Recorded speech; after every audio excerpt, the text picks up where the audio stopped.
दोस्तों नमस्कार, हिंदी कुंज में आप सभी लोगों का स्वागत है। आज हम लोग बात करने चल रहे हैं हिंदी को सरल ही रहने दो, हिंदी को राजकाज व कामकाज की भाषा कैसे बनाई जाए, इस विषय पर आज हम लोग बात करने चल रहे हैं। यदि आप हिंदी कुंज चैनल में पहली बार आ रहे हैं तो यूट्यूब पर हिंदी कुंज चैनल को सब्सक्राइब कर लें ताकि आपको हिंदी भाषा और साहित्य की उपयोगी जानकारी प्राप्त होती रहे। तो शुरुआत करते हैं। जैसा कि हम सभी जानते हैं कि भारत में हिंदी और उर्दू भारत में पैदा हुई दो नई भाषाएं हैं। हिंदी गद्य मुश्किल से 200 साल पुराना है। इसके बावजूद इन दोनों भाषाओं की लोकप्रियता और विस्तार असंदिग्ध है। जिस तरह भारत में अहिंदी भाषी क्षेत्रों में हिंदी थोपने के प्रयास किए गए, उसी तरह पाकिस्तान में पंजाबी, बांग्ला, सिंधी, बलूच आदि भाषाओं के ऊपर उर्दू थोपने के प्रयास किए गए।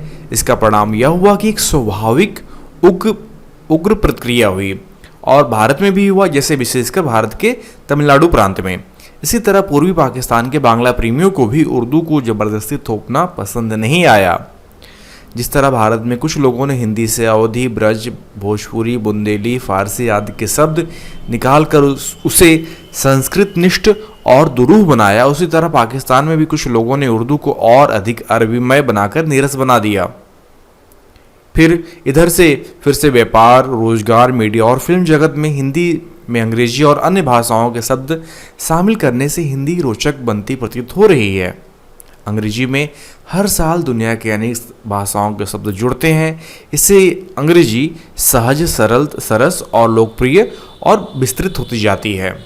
तो कुल मिला के बात यह है कि हिंदी को सरल ही रहने दो और उसे सरकारी और राजकाज की भाषा को आसान बनाओ। क्षेत्रीय और अन्य भाषाओं के अधिकाधिक शब्दों से उसे समृद्ध बनाओ और उसे रोजगार से जोड़ो।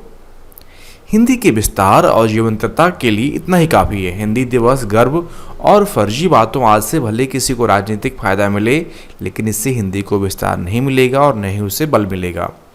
यह लेख पुनीत शुक्ल जी द्वारा लिखा गया है, तो उनके लिए बहुत बहुत बहुत आभारी हैं।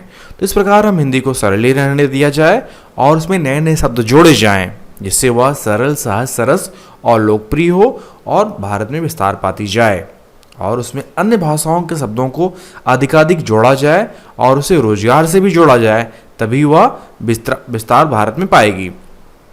आशा करता हूँ कि इस वीडियो के माध्यम से आपके कुछ समस्याओं का हल हुआ होगा।